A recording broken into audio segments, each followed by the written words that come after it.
Sebelum kita mendengarkan firman Tuhan, mari kita bersama-sama tundukkan kepala dan berdoa.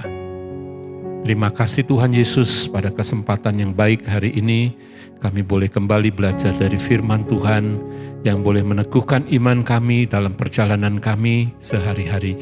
Kami percaya firman itu hidup, firman itu kebenaran yang menuntun kami terus di dalam jalan-Mu.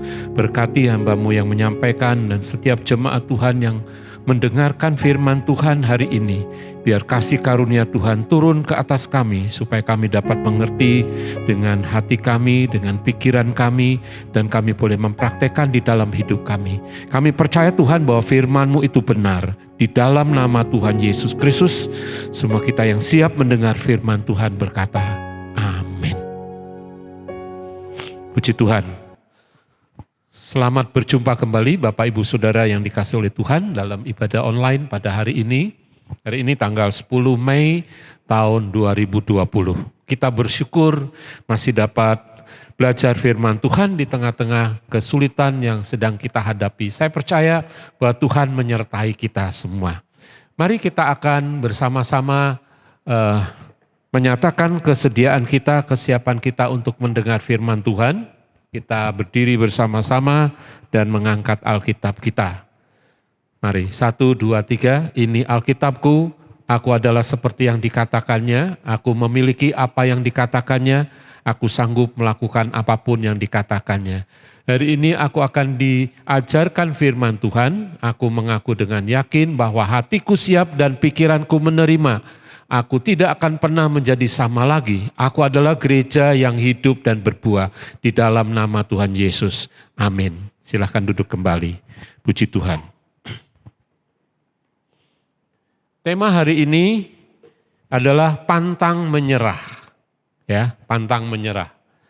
Saya tahu bahwa ada banyak di antara kita yang mengalami kesulitan-kesulitan pada hari-hari ini, sehingga mungkin kita merasa putus asa. Tapi marilah kita akan mendengar firman Tuhan pada hari ini. Tema yang saya sampaikan hari ini adalah pantang menyerah. Ayat firman Tuhan terdapat di dalam surat 2 Korintus pasal yang keempat, ayat yang ke-7 sampai ayat yang ke-10. Surat 2 Korintus pasal yang keempat, ayat yang ke-7 sampai ayat yang ke-10. Saya bacakan firman Tuhan. Demikian. Tetapi harta ini kami punyai dalam bejana tanah liat, supaya nyata bahwa kekuatan yang melimpah-limpah itu berasal dari Allah, bukan dari diri kami. Dalam segala hal kami ditindas, namun tidak terjepit. Kami habis akal, namun tidak putus asa. Kami dianiaya, namun tidak ditinggalkan sendirian. Kami dihempas, namun tidak binasa. Kami senantiasa membawa kematian Yesus di dalam tubuh kami, supaya kehidupan Yesus juga menjadi nyata di dalam tubuh kami. Amin. Nah, Bapak Ibu yang dikasihi oleh Tuhan, hari ini firman Tuhan mengatakan bahwa harta itu kami punyai dalam bejana tanah liat. Supaya apa? Supaya nyata bahwa kekuatan yang melimpah-limpah itu berasal dari Allah, bukan dari diri kami sendiri.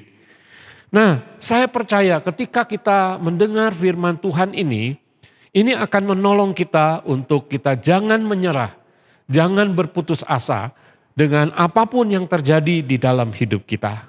Bapak Ibu yang dikasihi oleh Tuhan, mari kita akan melihat tujuan pembahasan kita, yaitu tujuan pembahasannya adalah untuk mengajarkan kepada kita bahwa dengan meyakini akan kebangkitan Kristus, maka kita tidak mudah untuk berputus asa. Ya, kita tidak mudah untuk menyerah kepada keadaan. Bapak Ibu, saya mendengar berita-berita yang kurang enak ketika terjadi wabah corona saat ini ya. Ada seorang ibu, syukur bukan di tempat kita atau bukan di negeri kita, ini terjadi di negeri lain, saudara. Seorang ibu janda dengan kedua anaknya, saudara, karena dia di PHK, dia tidak punya pekerjaan, lalu dia menyerah kepada keadaan. Nah, menyerahnya bagaimana saudaraku? Menyerahnya bukan menyerah yang positif, tapi menyerah dengan cara dia gantung diri, bunuh diri saudara. Nah itu yang terjadi. Akibat apa? Akibat dia kehilangan pekerjaan, dia berpikir dia tidak bisa memberi makan anak-anaknya, dan dia khawatir, saudaraku, lalu dia ambil keputusan yang pintas, keputusan yang salah dengan cara bunuh diri. Nah Bapak Ibu yang dikasih Tuhan, hari ini firman Tuhan akan mengajarkan kepada kita, bahwa kalau kita mempunyai suatu keyakinan kepada Kristus yang mati dan dibangkitkan pada hari yang ketiga, itu akan membuat kita tidak mudah putus asa, saudara. Kenapa? Karena saya percaya bahwa kebangkitan Kristus bukan hanya berguna untuk membawa kita masuk ke dalam kemuliaan yang kekal yang akan datang, kepada kehidupan yang kekal. Tapi saya percaya bahwa Kristus yang telah bangkit dari kematian juga, dia akan membangkitkan, memulihkan usaha kita, membangkitkan, memulihkan keluarga kita, membangkitkan, memulihkan kesehatan kita. Sehingga saudara, iman kita itu tidak menjadi sia-sia. Puji Tuhan ya. Sebelum saya melanjutkan firman Tuhan, saya ingin menceritakan sebuah cerita seorang yang mengalami sesuatu yang sangat sulit ya. Ini di bidang olahraga ya. Ada seorang pemain badminton, saudara, pemain tunggal putri dari Indonesia. Mungkin bagi Bapak Ibu yang kurang suka badminton tidak mengenal nama ini. Ya, nama pemain badminton ini namanya adalah Linda Weni dari Indonesia. Nah, saudara-saudara, dia mengalami sesuatu yang dalam istilah olahraga sekarang ada yang namanya comeback. Comeback itu artinya bangkit kembali ketika dalam posisi yang sangat terpuruk. Ya. Jadi ceritanya begini saudara, Linda Weni ini sedang bertanding melawan Tai Tzu Ying dari Cina Taipei. Nah, pada set yang pertama, Linda Weni ini dikalahkan oleh Zhu Ying ini dengan skor 14-21. Jadi Linda hanya mendapat 14 dan lawannya game point dengan 21. Lalu masuk pada set yang kedua. Saudara, pada set yang kedua, Linda Weni juga mengalami hampir kalah. Dia dalam posisi 14 lawan 20. Jadi lawannya sudah 20, dia masih di angka 14. Nah, secara nalar kebiasaan saudara, ini adalah sesuatu yang tidak mungkin bisa menang dalam posisi seperti itu. Apalagi dengan rally point. Jadi satu kesalahan saja membuat dia kalah. Nah saudara-saudara, tetapi Linda Weni ini dia dipompa semangatnya, pelatihnya memberikan semangat kepada dia, dan dia saudaraku bangkit dari keterpurukan itu. Sehingga satu demi satu poin yang dia menangkan itu mengakibatkan kedudukan menjadi sama. 20 lawan 20. Saudara. Dan ini adalah sesuatu yang mustahil dalam rally point. 6 angka berturut-turut tanpa mengalami kesalahan. Sehingga harus ada dodge ya. Harus dilanjutkan dengan masing-masing harus memenangkan 2 poin di atas lawannya. Dan apa yang terjadi? Dalam set yang kedua ini Linda Weni mengalami kemenangan yang gilang gemilang dengan posisi poin 22 lawan 20. Bayangkan 8 poin berturut-turut tanpa kesalahan. Saudara, sehingga pertandingan ini diharuskan menjadi rubber game, rubber set. Dan set yang ketiga, apa yang terjadi saudara?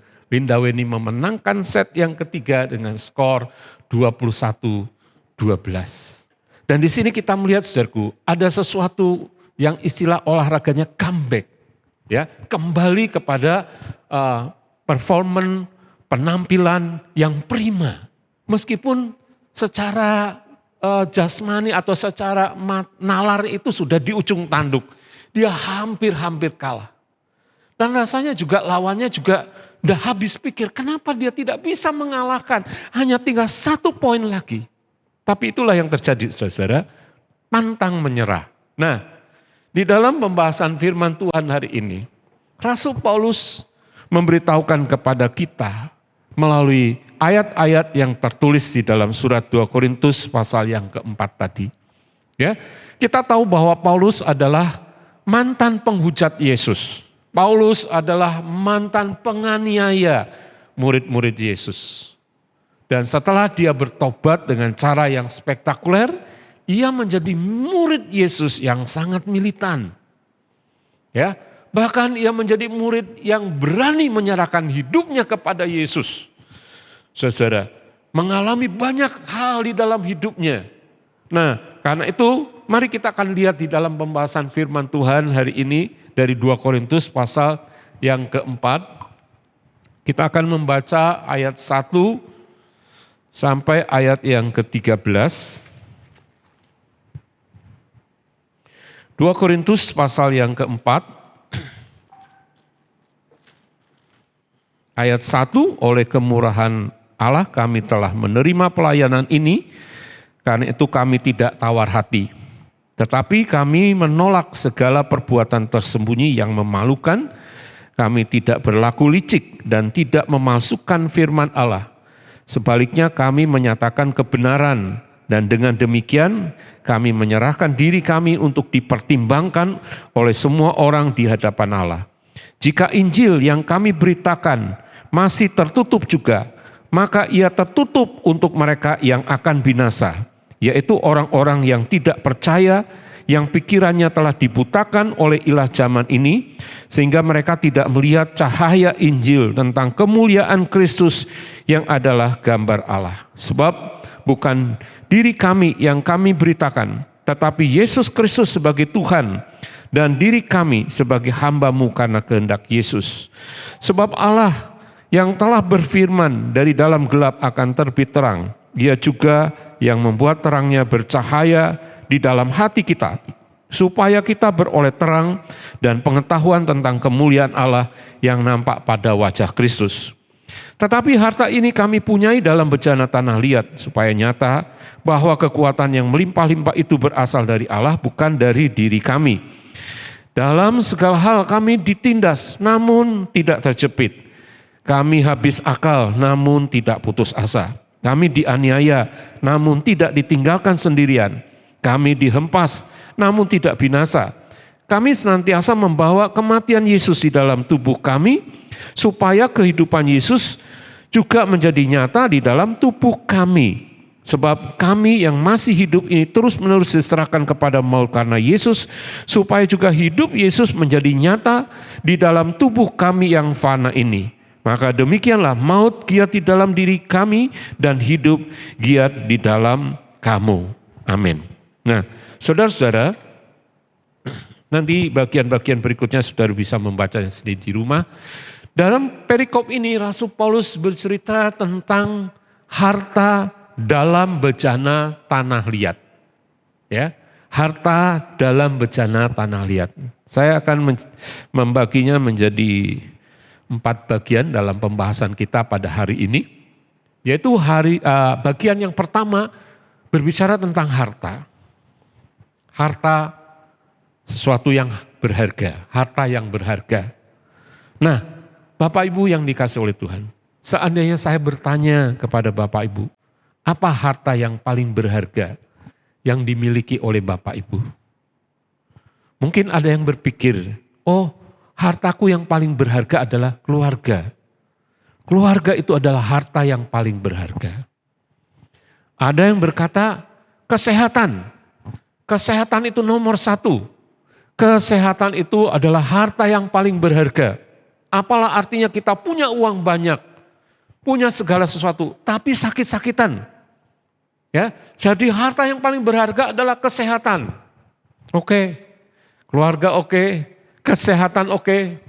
Ada yang berkata, oh kebetulan saya orang kaya, saya memiliki rumah yang baik, saya memiliki aset-aset yang banyak, saya memiliki kendaraan yang bagus, dan lain sebagainya, dan lain sebagainya. Oh di brankas saya ada banyak sertifikat-sertifikat tanah di mana-mana, itu harta yang paling berharga. Oke, mungkin bagi sebagian saudara, itulah harta yang paling berharga. Oke, Bukan sesuatu yang salah kalau kita menjadi orang kaya. Karena Tuhan juga menghendaki kita supaya kita menjadi orang-orang yang tidak kekurangan, berkecukupan, bahkan berkelebihan. Atau dengan lain kata kita menjadi kaya. Bahkan ada ayat firman Tuhan di dalam 2 Korintus 8 ayat 9 mengatakan kita mengenal kasih karunia Tuhan kita Yesus Kristus bahwa Ia yang kaya telah menjadi miskin supaya kita yang miskin menjadi kaya oleh karena kemiskinannya itu. Saudara-saudara yang dikasih oleh Tuhan. Nah, tapi di dalam ayat-ayat yang kita baca dari firman Tuhan 2 Korintus pasal yang keempat ini, apa yang dimaksud dengan harta yang berharga itu?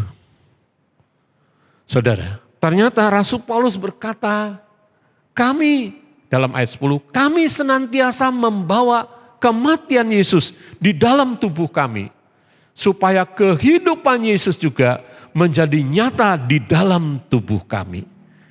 Jadi saudara, bagi Paulus, hartanya itu adalah pribadi Yesus sendiri. Yesus yang mati, tapi yang dibangkitkan pada hari yang ketiga, itulah harta yang paling berharga. Saya mau ajak saudara, mungkin hari ini Bapak Ibu Saudara sudah memiliki harta secara jasmani, ada rumah yang baik, ada kendaraan yang baik, atau aset-aset yang banyak, atau punya keluarga yang baik, punya keluarga yang harmonis, atau punya kesehatan yang baik. Tapi saya ingin mengajak Bapak Ibu Saudara semua untuk memiliki satu harta yang kekal, harta yang luar biasa berharganya, yaitu Yesus yang mati dan bangkit kembali. Inilah harta yang berharga. Kenapa ini disebut harta yang berharga? Saudara, semua harta yang kita miliki di dunia, kekayaankah, aset-asetkah, termasuk kesehatan dan keluarga kita, satu saat kita akan meninggalkannya. Semua akan kita tinggalkan, tapi ada satu harta yang akan bersama-sama dengan kita selama-lamanya. Yaitu apa saudara? Yaitu Yesus yang mati dan dibangkitkan pada hari yang ketiga. Dialah harta yang kekal. Harta buat sekarang dan buat selama-lamanya. Puji Tuhan. Nah, bagian yang kedua berbicara tentang bejana. Di sini dikatakan bejana dari tanah liat. Apa itu bejana? Bejana ini adalah menggambarkan pribadi Paulus sendiri. Ya, jadi Paulus menggambarkan dirinya adalah bejana. Harta itu adalah Yesus yang mati dan bangkit. Dan bejana, tanah liat itu adalah dirinya. Dan kalau kita membaca di dalam Alkitab, saudara, perumpamaan tentang bejana ini sudah umum. Ya, salah satu contohnya tertulis di dalam kitab Yeremia pasal yang ke-18 ayat 1 sampai ayat yang ke-6. Yeremia 18 ayat 1 sampai ayat yang ke-6. Saya bacakan. Firman yang datang dari Tuhan kepada Yeremia bunyinya, pergilah dengan segera ke rumah tukang periuk. Di sana aku akan memperdengarkan perkataan-perkataanku kepadamu. Lalu pergilah aku ke rumah tukang periuk, dan kebetulan ia sedang bekerja dengan pelarikan. Apabila bejana yang sudah dibuatnya dari tanah liat di tangannya itu rusak, maka tukang periuk itu mengerjakannya kembali menjadi bejana lain menurut apa yang baik pada pemandangannya. Kemudian datanglah firman Tuhan kepadaku bunyinya, masakan aku tidak dapat bertindak kepada kamu seperti tukang periuk ini, hai kaum Israel? Demikianlah firman Tuhan, sungguh seperti tanah liat di tangan tukang periuk, demikianlah kamu di tanganku, hai kaum Israel. Nah, dalam kitab Yesaya juga pasal yang ke-29 ada pernyataan tentang bejana. Saudara-saudara, dalam kitab Yeremia ini, Nabi Yeremia disuruh oleh Tuhan untuk pergi ke tukang periuk. Dan Tuhan berkata, di sana nanti aku akan berbicara kepadamu. Kebetulan ketika Yeremia sampai di tukang periuk, si tukang periuk sedang bekerja membuat bejana. Ya, saudara, lalu bejana yang dibuatnya itu rusak. Kemudian tukang periuk ini mengambil itu gumpalan tanah liat ini, dibentuknya lagi menjadi bejana yang lain menurut kehendak hatinya. Lalu firman Tuhan berkata, Yeremia, seperti itulah kamu, kaum Israel. Kamu, kaum Israel. Kamu adalah bejana, tanah liat di dalam tanganku. Aku mau membentuk kamu menjadi sebuah bejana. Nah, saudara-saudara yang dikasih oleh Tuhan, jadi Tuhan pakai perumpamaan bejana tanah liat ini yang kalau rusak dapat dibentuk kembali sesuai dengan kehendak tukang periuk itu atau penjunan itu. Kenapa Tuhan tidak pakai kristal, gelas kristal, saudara, tapi pakai bejana? Karena kalau gelas kristal sudah retak, tidak bisa diperbaiki lagi, saudara. Ada satu orang yang pernah berkata dalam hubungan dengan sesamanya, mungkin mengalami gesekan, kemudian mungkin menjadi sakit hatinya, ya. Lalu dia memberikan perumpamaan itu seperti gelas, ya, yang retak, yang tidak mungkin dipulihkan. Seperti itulah hatinya. Nah, saudara, Tuhan tidak memberikan perumpamaan bahwa diri kita seperti gelas kristal yang kalau retak tidak bisa diperbaiki. Tidak, Tuhan tidak pakai perumpamaan itu, saudara. Tapi Tuhan pakai perumpamaan bejana yang kalau gagal dibentuknya lagi. Gagal dibentuknya lagi. Gagal dibentuknya lagi. Saudara-saudara, jangan sampai kita keliru. Jangan sampai kita salah, saudaraku, menggunakan perumpamaan gelas bagi diri kita. Karena itu akan menutup diri kita sendiri untuk mengampuni orang lain. Saudara, kalau kita menggunakan ilustrasi perumpamaan seperti gelas kristal, itu akan membuat kita menutup diri.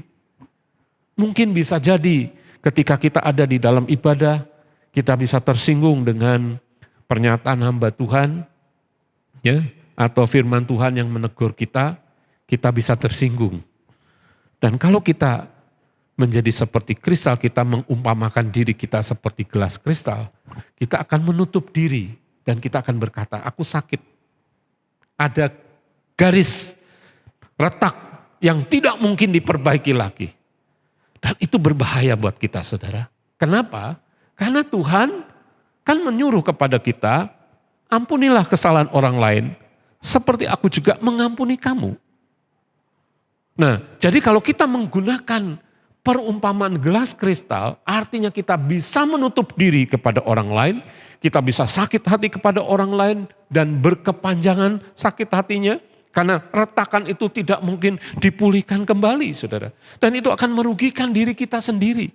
Itulah sebabnya Tuhan menggunakan bejana sebagai perumpamaan ini untuk menyatakan bahwa kalau kita retak, kalau kita rusak, sang penjunan itu mau memperbaikinya kembali, mau membentuknya kembali. Nah, puji nama Tuhan. Jadi saudara, Tuhan ingin kita sesuai dengan firman Tuhan, seperti bejana, bukan kristal. Ya, bukan gelas kristal, saudara. Mari kita menyadari akan hal ini. Ya, nah, melalui pernyataan Tuhan kepada Yeremia ini, kita semakin mengerti kenapa Paulus juga menggunakan istilah bejana. Kemudian bagian yang ketiga, apa yang terjadi kalau harta itu berada di dalam bejana? Jadi saudara, yang membuat bejana itu menjadi berharga adalah isinya. Bejana itu dari tanah liat, berapa harganya? Ya, kemudian disimpan di mana? Itu tergantung isinya. Kalau bejana ini cuma diisi dengan garam, ya cukup ditaruh di dapur saja. Dan orang mungkin tidak terlalu khawatir ada maling yang akan mengambil bejana itu, karena toh isinya cuma garam. Tapi kalau di dalam bejana ini kita taruh berlian,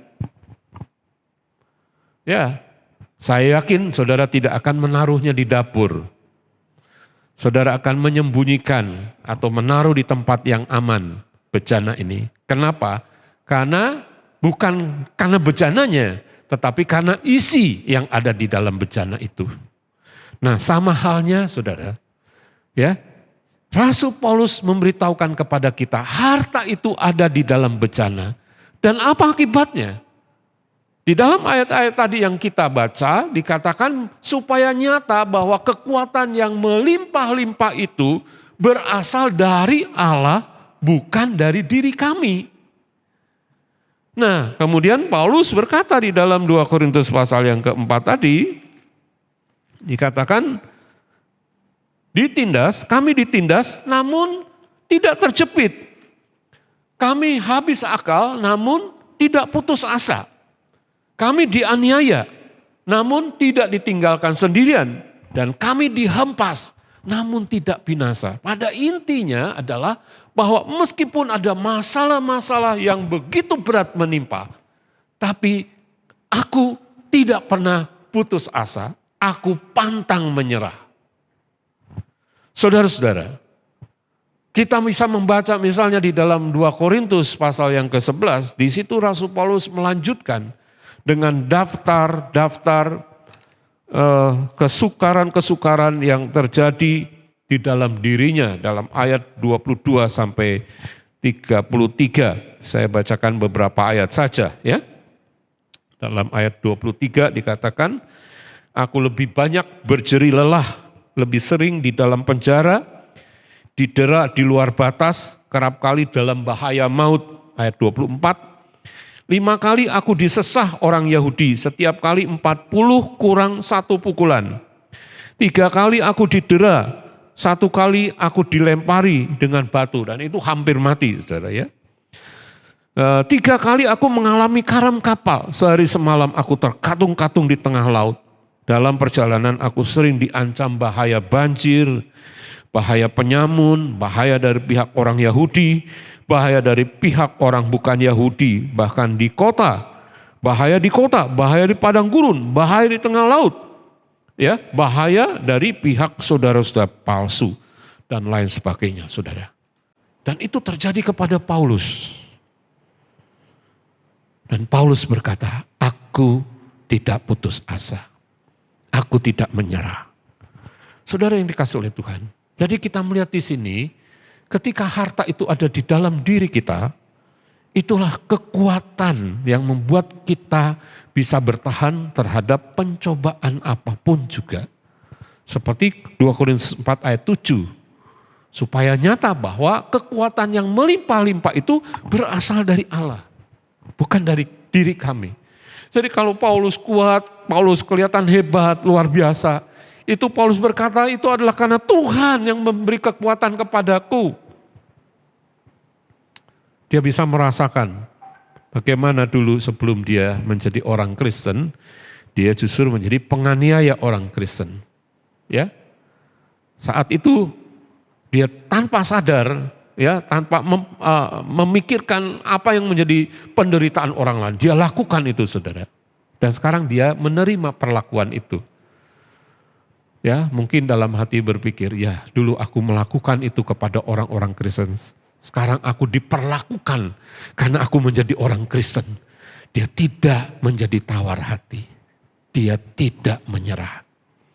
Saudara, ini luar biasa. Ya, jadi kita tahu ini kekuatan dari Tuhan Allah. Haleluya. Bagian yang keempat, kita bercerita tentang Abraham. Ya, Abraham adalah bapak orang percaya. Abraham adalah orang yang pantang menyerah. Nah saudara mungkin saudara berkata, loh minggu lalu Abraham, sekarang Abraham lagi. Ingat saudara bahwa Abraham adalah bapak kita, bapak rohani kita. Amin ya. Jadi kalau kita berbicara tentang Abraham, itu kita berbicara tentang bapak kita yang hebat. Dan saya katakan bahwa Abraham adalah seorang yang pantang menyerah. Sekarang kita akan melihat di dalam surat Ibrani pasal yang ke-11. Ayat yang ke-8 sampai ayat yang ke-19, kita tidak baca semuanya, tapi kita baca beberapa bagian.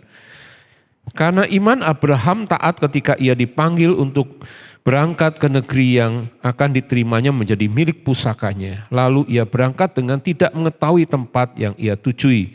Karena iman ia diam di tanah yang dijanjikan itu seolah-olah di suatu tanah asing. Dan di situ ia tinggal di kemah dengan Ishak dan Yakub yang turut menjadi ahli waris janji yang satu itu.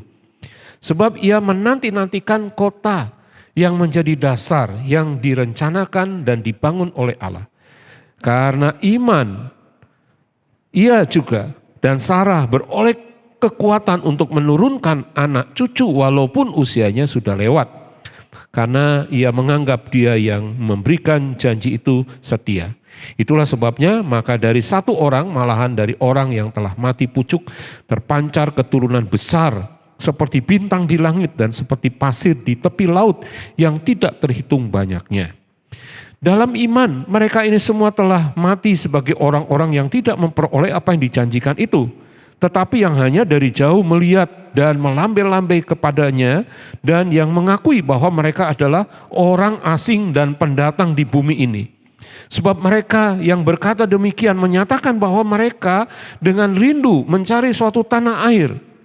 Dan kalau sekiranya dalam hal itu mereka ingat akan tanah asal yang telah mereka tinggalkan, maka mereka cukup mempunyai kesempatan untuk pulang ke situ. Tetapi sekarang mereka merindukan tanah air yang lebih baik, yaitu satu tanah air surgawi. Sebab itu Allah tidak malu disebut Allah mereka, karena ia telah mempersiapkan sebuah kota bagi mereka. Karena iman Abraham tatkala ia dicobai mempersembahkan Ishak, ia telah menerima janji itu rela mempersembahkan anaknya yang tunggal. Walaupun kepadanya telah dikatakan keturunan yang berasal dari Ishaklah yang akan disebut keturunanmu. Karena ia berpikir bahwa Allah berkuasa membangkitkan orang-orang sekalipun dari antara orang mati.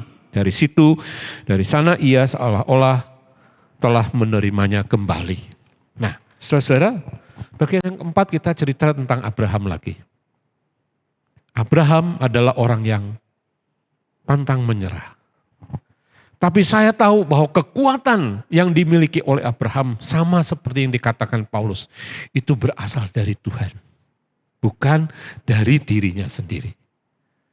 Karena kalau menurut Kejadian pasal yang ke-15, Abraham tuh sebetulnya sudah putus asa, hampir putus asa. Maka dia minta kepada Tuhan, ya, sudahlah Tuhan, hambaku saja Eliezer yang akan menjadi ahli waris dari semua kekayaan ini. Tapi Tuhan berkata, no, keturunanmu. Nah, saudara, dalam perjalanan iman Abraham, dikatakan Abraham dari tahun ke tahun sampai melahirkan Ishak. Ya, itu berarti sudah 25 tahun, bahkan sampai kepada meninggalnya Abraham, dia masih tetap tinggal di dalam kemah. Jadi saudara, di dalam Ibrani pasal 11 dikatakan tidak semua janji Tuhan itu digenapkan di dalam masa hidup dari Abraham. Tidak semua. Janji tentang keturunan oke. Ya, setelah dia 25 tahun mengikut kepada Tuhan, ya, mengikut jalan Tuhan, baru dia menerima janji anak itu. Dia mendapat seorang anak. 25 tahun, saudara. Nah, kemudian janji tentang harta kekayaan, oke. Dia terima itu, hartanya semakin melimpah. Tapi janji tentang tanah perjanjian belum oke. Nah, saudara-saudara, tapi yang saya mempunyai satu pemikiran yang luar biasa tentang Abraham ini adalah bahwa ketika dia mengikut kepada Tuhan, meskipun tanah perjanjian secara jasmani itu tidak dia terima pada saat dia masih hidup, tapi saudaraku imannya kemudian mulai beralih kepada suatu tanah bukan di bumi ini, tapi kepada suatu tanah yang kekal.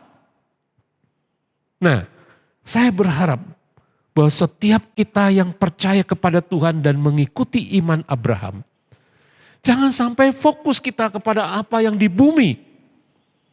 Oke, kita berdoa untuk kekayaan. Oke, kita berdoa untuk rumah tangga kita. Oke, kita berdoa untuk kesehatan kita. Oke, kita berdoa untuk keselamatan kita di bumi. Kita boleh berdoa untuk apapun yang ada di bumi ini.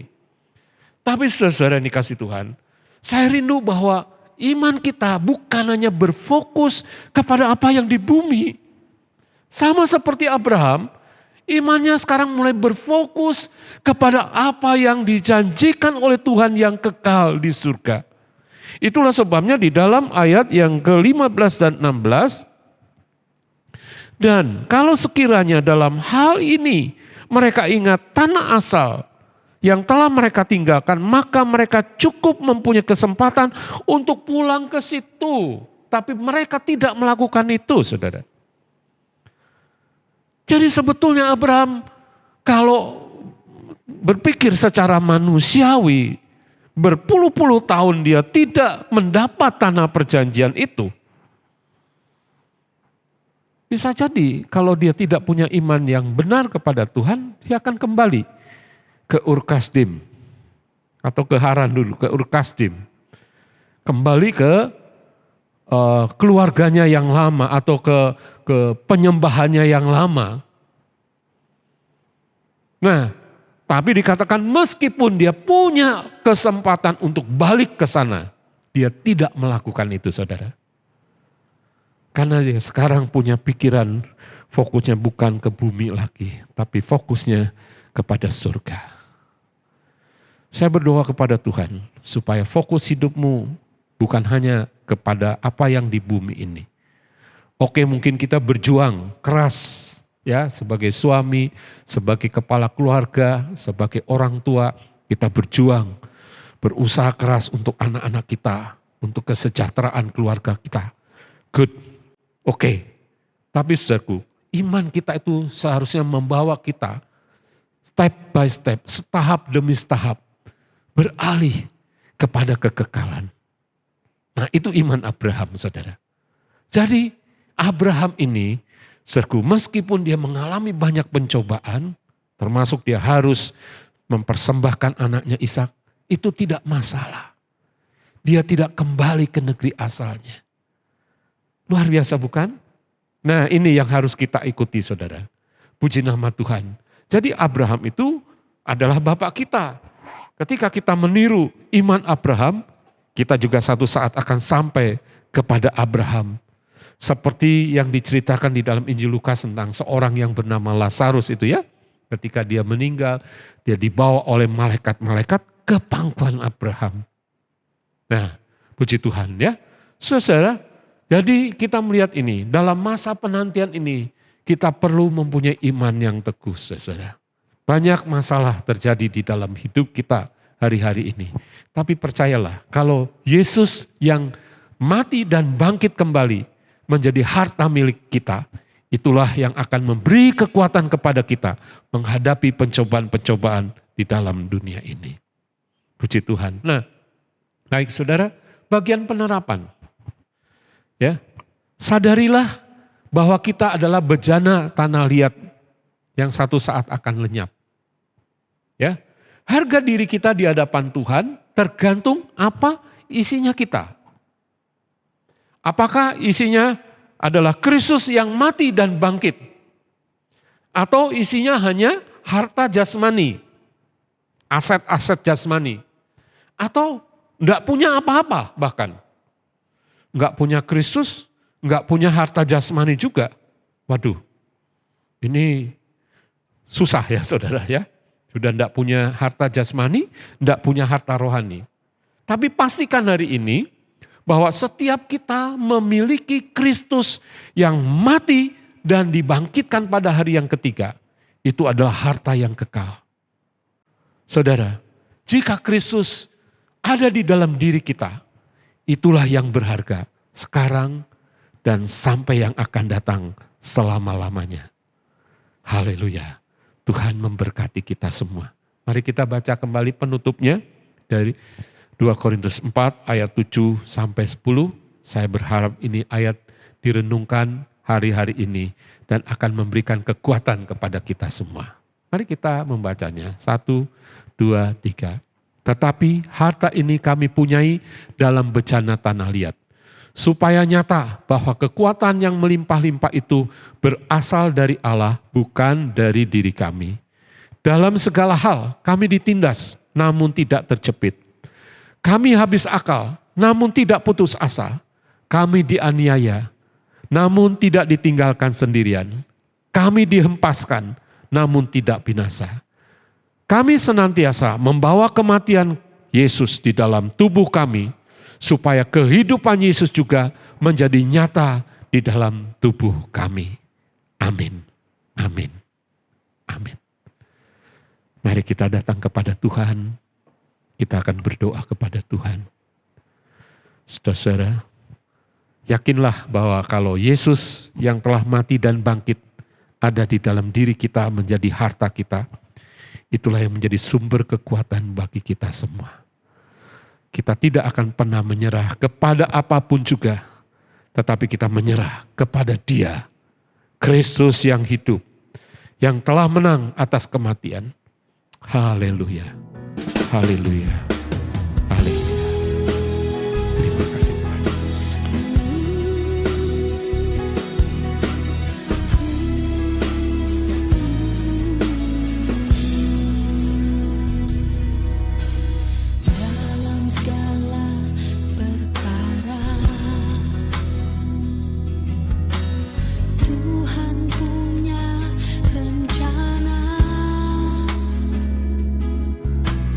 Yang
Mari kita berdoa.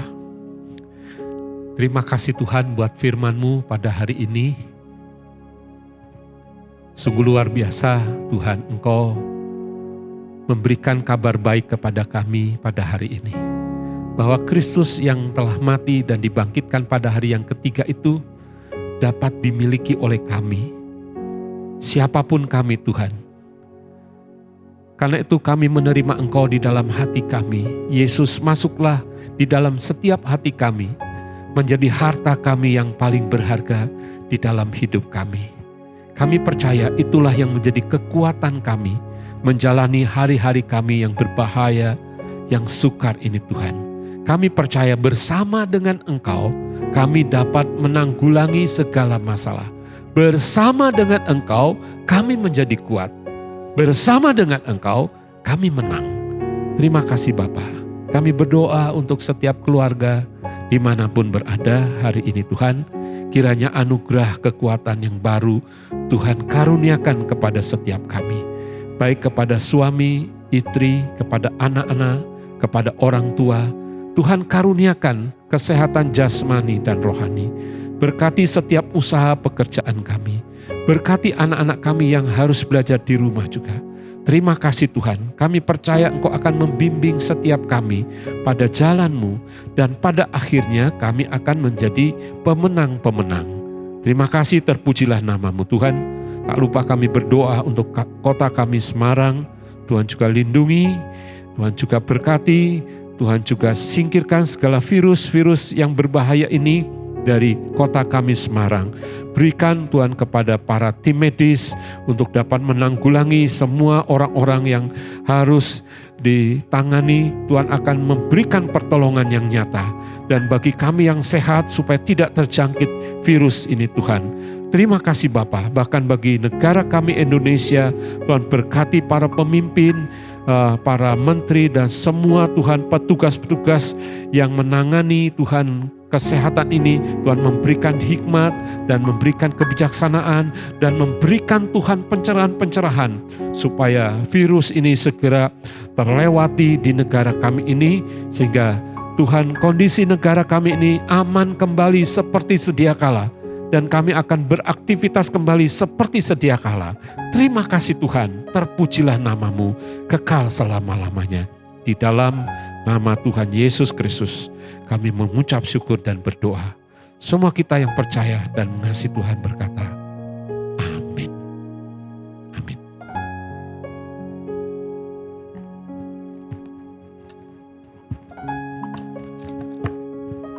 Baik Bapak Ibu Saudara yang dikasihi oleh Tuhan, ada beberapa pengumuman yang bisa saya sampaikan kepada Bapak Ibu. Ibadah kita masih berlangsung secara online, ya. Kita tetap semangat, tetap bersukacita meskipun harus beribadah di rumah kita masing-masing. Saya percaya hadirat Tuhan juga hadir di setiap ibadah kita. Lakukanlah dengan setia, baik ibadah pribadi maupun ibadah doa malam, ya, ibadah komsel, juga ibadah raya di rumah kita, saudara.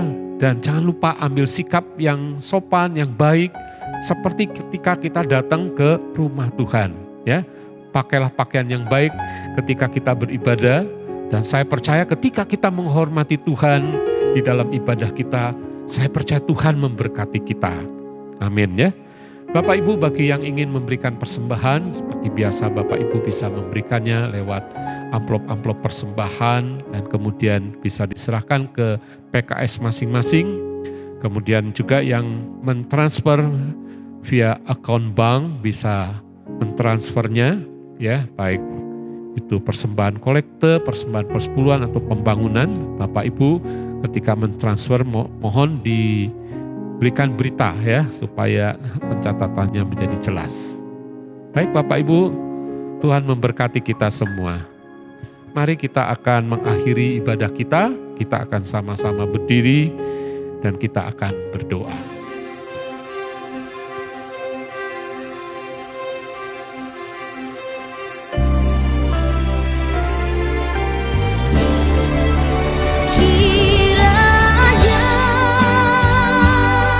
Engkau memberkati aku berlimpah.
Kita akan berdoa bersama-sama. Bapak Ibu, mari kita berdoa. Kiranya Tuhan menjawab engkau pada waktu kesesakan. Kiranya nama Allah kita membentengi engkau. Kiranya dikirimnya bantuan kepadamu dari tempat kudus dan disokongnya engkau dari Sion.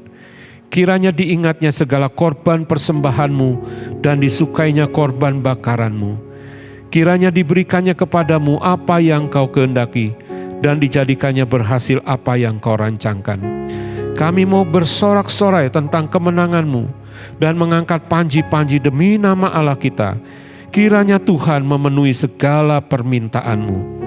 Sekarang aku tahu bahwa Tuhan memberi kemenangan kepada orang yang diurapinya dan menjawabnya dari surganya yang kudus dengan kemenangan yang gilang gemilang oleh tangan kanannya. Orang ini memegahkan kereta dan orang itu memegahkan kuda, tetapi kita bermegah dalam nama Tuhan Allah kita.